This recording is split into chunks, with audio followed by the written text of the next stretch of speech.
Hi, welcome to പ്രൊപ്സ്കെയിൽ. നമ്മളിത് HST പരീക്ഷ date അടുത്ത് വളരെ ഇൻറ്റൻസ് ആയിട്ട് നമ്മൾ പഠിച്ചുകൊണ്ടിരിക്കുകയാണ്.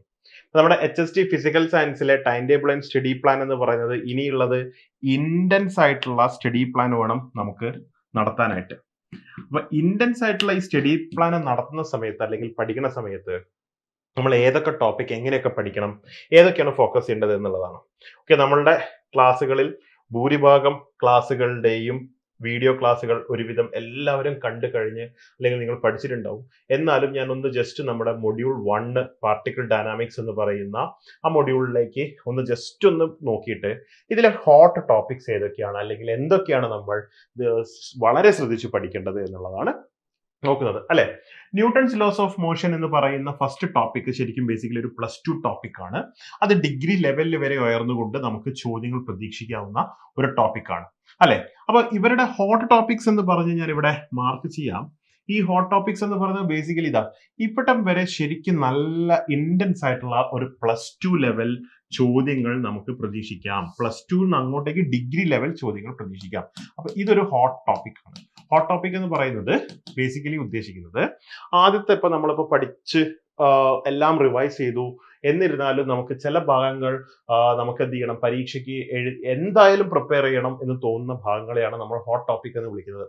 ഇനി അല്ല എങ്കിൽ പരീക്ഷയ്ക്ക് ഇപ്പോൾ സീരിയസ് ആയിട്ട് പഠിച്ചു തുടങ്ങിയ ആളുകളാണെങ്കിൽ പോലും ഓക്കെ, അവർക്ക് ഇന്നെന്ന പോർഷൻസിൽ നിന്നും എന്തായാലും ചോദ്യങ്ങൾ നമുക്ക് പ്രതീക്ഷിക്കാവുന്നതാണ് അല്ലെ. ഇനി ഡോപ്ലർ എഫക്ട് എന്നൊക്കെ ഒരു ചോദ്യം, frames of reference, special theory of relativity എന്നൊക്കെ ഒരു ചോദ്യം നമ്മൾ എന്തായാലും എക്സ്പെക്ട് ചെയ്യുന്നുണ്ട്. കാരണം ഇപ്പോഴത്തെ PSC പരീക്ഷയുടെ ലെവൽ നോക്കണമെങ്കിൽ കുറച്ചൊരു ഹയർ ലെവൽ ചോദ്യം ചോദിക്കണമെങ്കിൽ ഇവരേക്കൊക്കെ കേട്ടിട്ട് ചോദിക്കാം.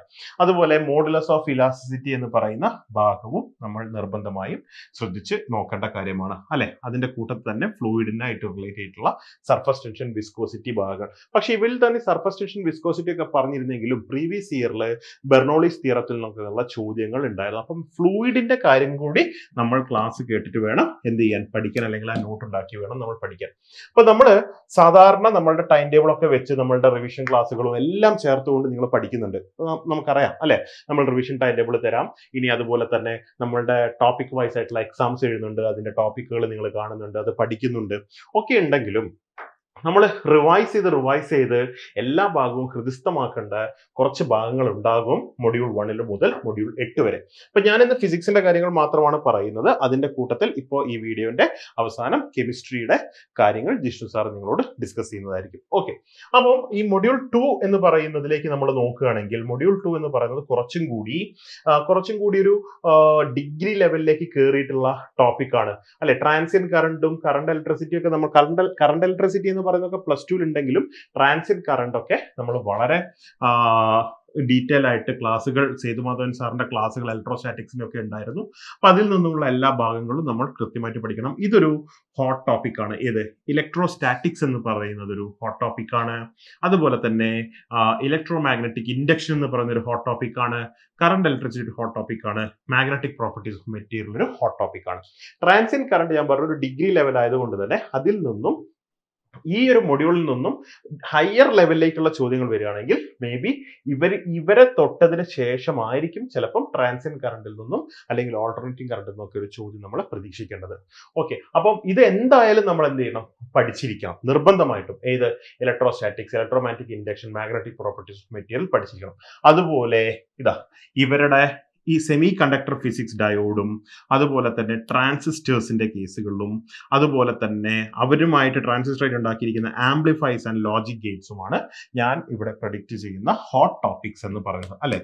ഈ സെക്ഷനിലുള്ള ഹോട്ട് ടോപ്പിക്സ്, ഇലക്ട്രോണിക്സ് എന്ന് പറയുന്ന ഭാഗത്തുണ്ടാവുന്ന ഹോട്ട് ടോപ്പിക്സ് ഇതൊക്കെയാണ്.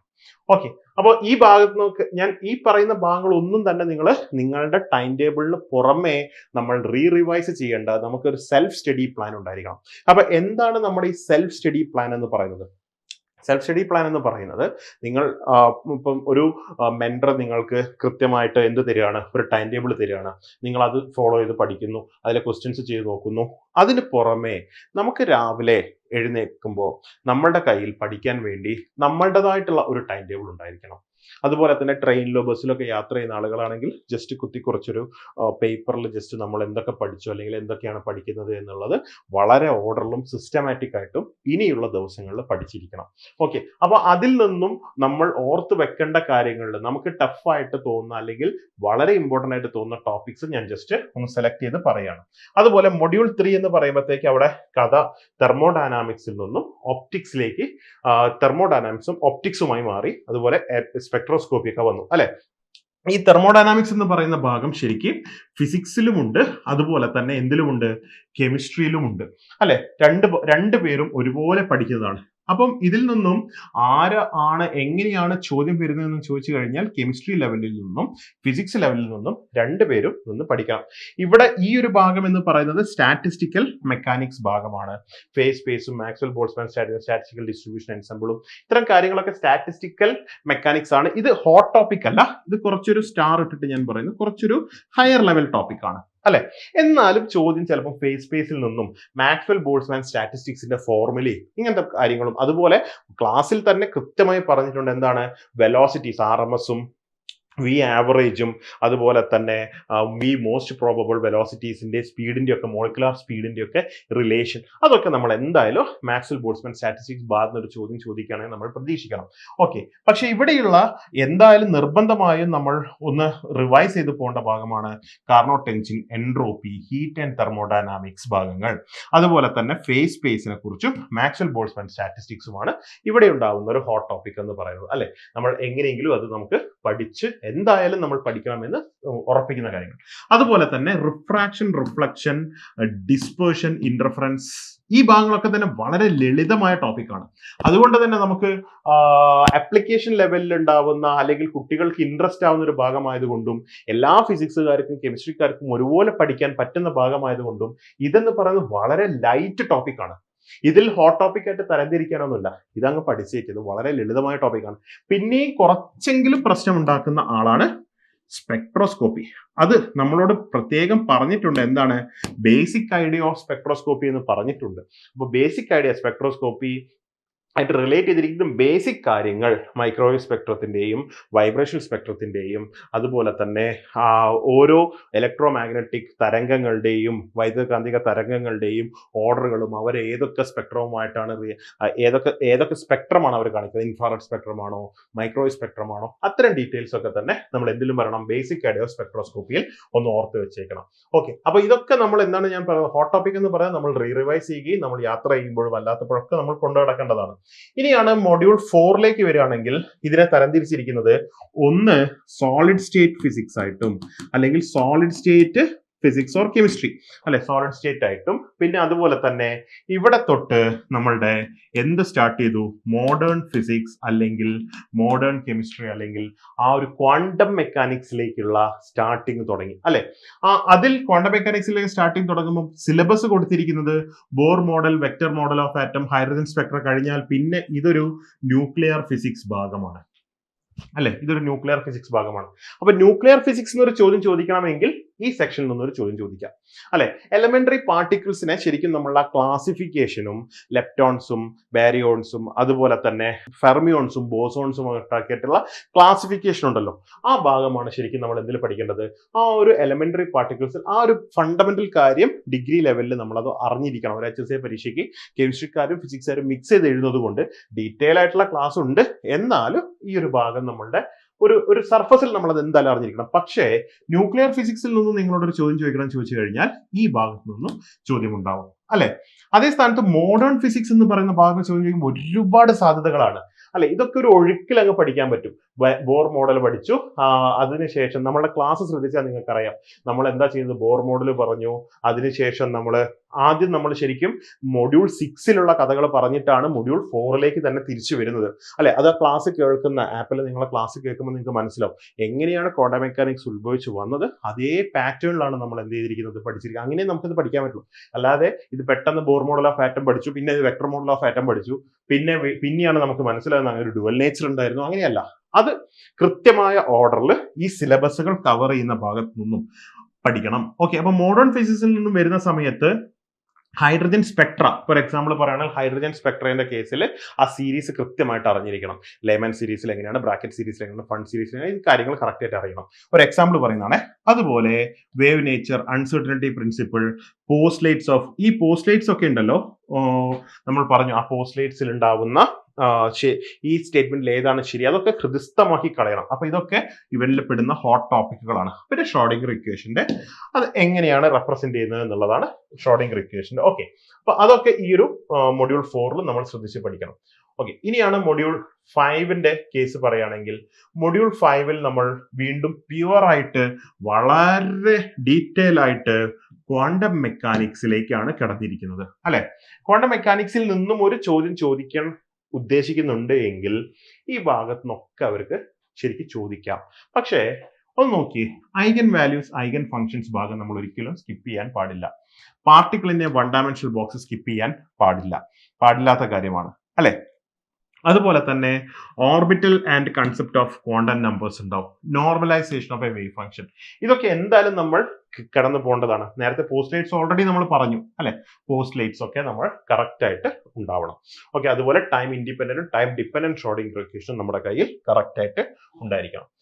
അടുത്തതാണ് മൊഡ്യൂൾ 6 എന്ന് പറയുന്നത്. വീണ്ടും ശരിക്ക് കെമിസ്ട്രി ആൻഡ് ഫിസിക്സ് മെർജിങ് ആണ്, പ്ലസ് കെമിസ്ട്രി മെർജിങ് ആണ്. ശരിക്കും കെമിസ്ട്രിക്കാരും ഫിസിക്സുകാരും ഒരുപോലെ പഠിക്കുന്നതാണ്. ഫിസിക്സുകാരുടെ വേർഷനിലും കെമിസ്ട്രിക്കാരുടെ വേർഷനിലും നിന്നുകൊണ്ട് ഈ ഒരു മോഡേൺ ഫിസിക്സ് ഭാഗം കറക്റ്റ് ആയിട്ട് പഠിക്കുന്നതാണ്.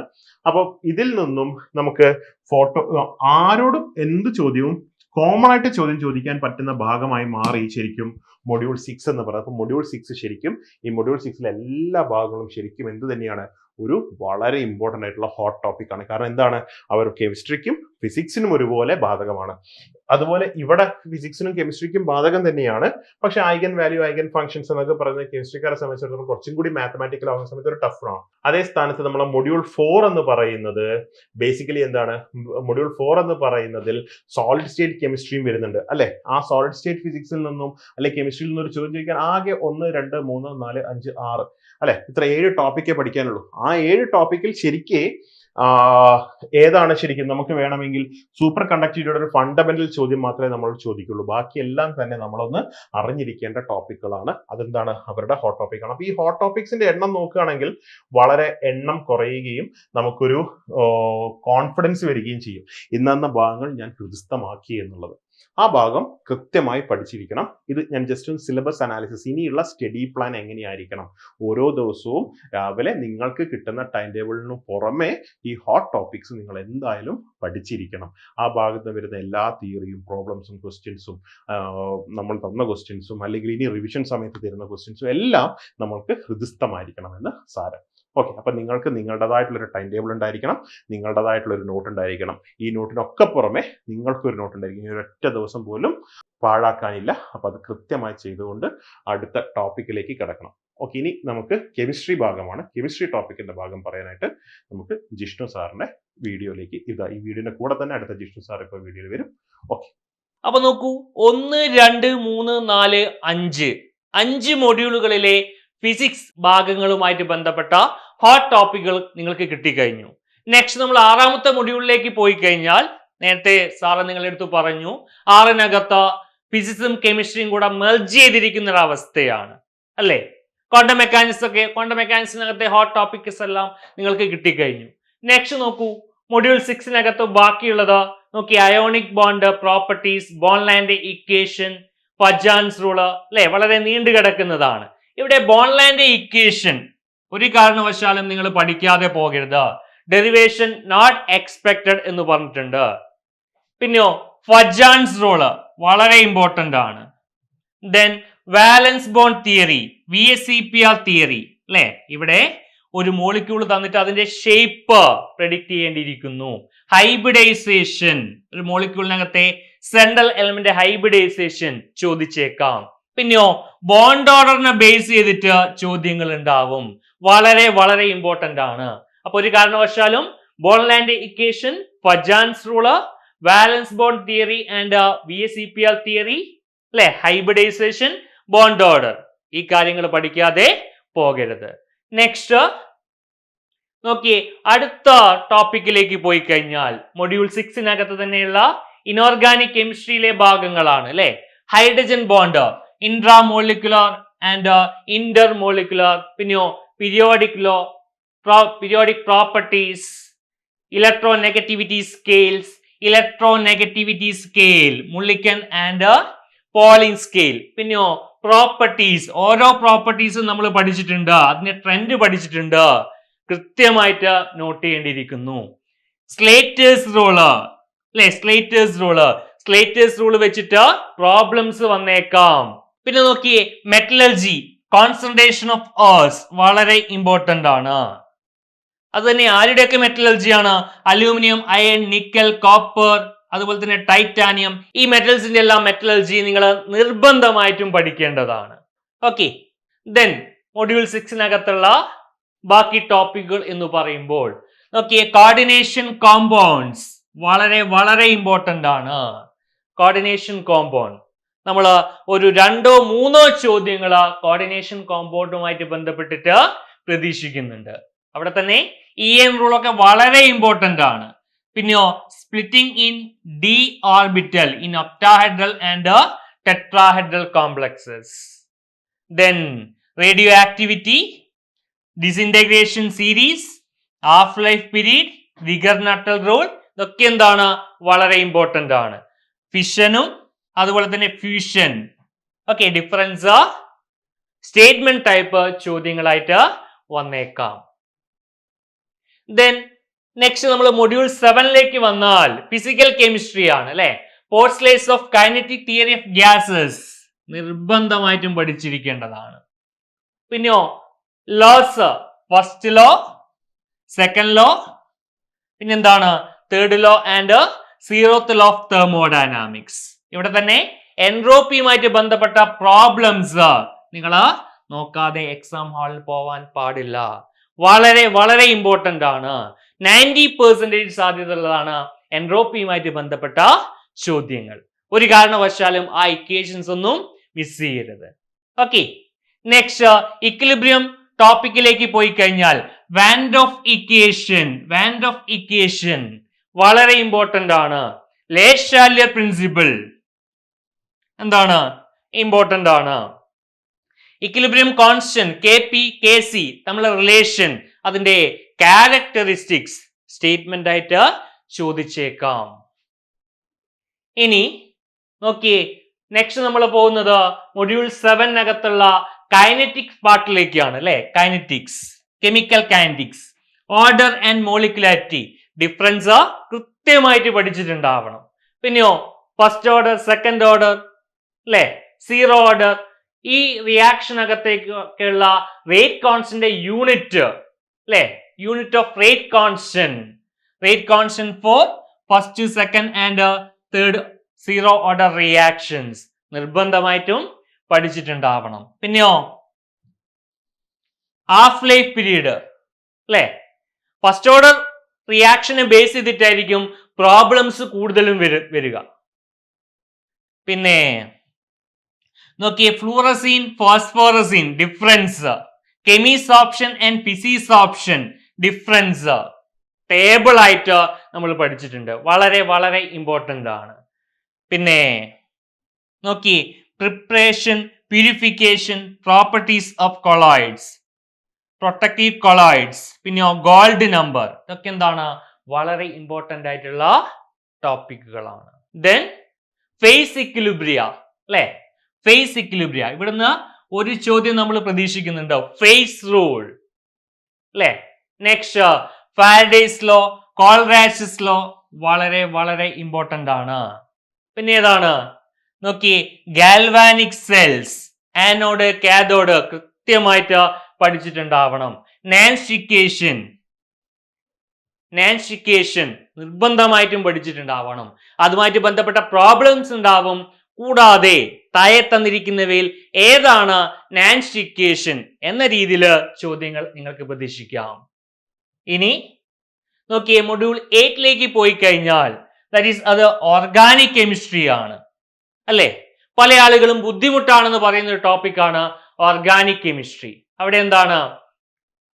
നോക്കിയേ, എന്തൊക്കെ കാര്യങ്ങളാണുള്ളത്? Uniqueness of carbon, classification of organic compound, hybridisation of carbon in organic compound, structural and stereoisomerism വളരെ ഇമ്പോർട്ടന്റ് ആണ്. ബേസ് ട്രെയിൻ തിയറി ഇമ്പോർട്ടന്റ് ആണ് അല്ലെ. എനാൻഷ്യോമേഴ്സ്, ഡയാസ്റ്റീരിയോമേഴ്സ്, റെസമിക് മിക്സ്ചർ കൃത്യമായിട്ട് പഠിച്ചിട്ടുണ്ടാവണം. പിന്നെയോ inductive effect, mesomeric effect, hyperconjugation, electromeric effect, steric effect അല്ലെ. ഇതൊക്കെ എന്താണ്? വളരെ വളരെ ഇമ്പോർട്ടന്റ് ആണ്. പിന്നെയോ SN1, SN2, പിന്നെ E1, E2 ഇതുമായിട്ട് ബന്ധപ്പെട്ട പോയിന്റുകൾ വളരെ വളരെ ഇമ്പോർട്ടന്റ് ആണ്. സ്റ്റേറ്റ്മെന്റ് ടൈപ്പ് ചോദ്യങ്ങളായിരിക്കും ഇവിടെ കൂടുതലായിട്ടും ചോദിക്കാൻ സാധ്യത. ഇനി നോമൻക്ലേച്ചർ ഓഫ് ഓർഗാനിക് കോമ്പൗണ്ട്, ഏതെങ്കിലും ഒരു ഓർഗാനിക് കോമ്പൗണ്ട് തന്നിട്ട് അതിന്റെ പേര് ചോദിച്ചേക്കാം. ആരോമാറ്റിസിറ്റി വളരെ ഇമ്പോർട്ടന്റ് ആണ്. ഹക്കൽ റൂൾ ആൻഡ് ആരോമാറ്റിസിറ്റി അല്ലെ. പിന്നെ ആരാണ്? പോളിമേഴ്സ്, ഏതെങ്കിലും പോളിമേഴ്സ് തന്നിട്ട് അതിന്റെ മോണോമേഴ്സ് ഏതാണെന്ന് ചോദ്യങ്ങൾ വന്നേക്കാം. ബയോമോളിക്യൂൾസ്, വിറ്റാമിൻസ് അല്ലെ. ബയോമോളിക്യൂൾസ്, അതിനകത്ത് തന്നെ വിറ്റാമിൻസ്, ഏതൊക്കെ വിറ്റാമിൻ ഏതൊക്കെ ഡെഫിഷ്യൻസിയാണ് ഉണ്ടാക്കുന്നത്, ആ ടേബിള് വളരെ വളരെ ഇമ്പോർട്ടന്റ് ആണ്. ഇനി ഇതുകൂടാതെ ഇമ്പോർട്ടന്റ് ആയിട്ടുള്ള മറ്റൊരു ടോപ്പിക് എന്ന് പറഞ്ഞാൽ ഓർഗാനിക് കെമിസ്ട്രിയിലെ സിമ്പിൾ ആയിട്ടുള്ള നെയിം റിയാക്ഷൻസ് ആണ്. നമ്മൾ +1, +2 ക്ലാസ്സുകളിൽ പഠിച്ച ഏകദേശം 30ഓളം ഓർഗാനിക് റിയാക്ഷൻസ് വളരെ വളരെ ഇമ്പോർട്ടന്റ് ആണ്. ഓക്കെ,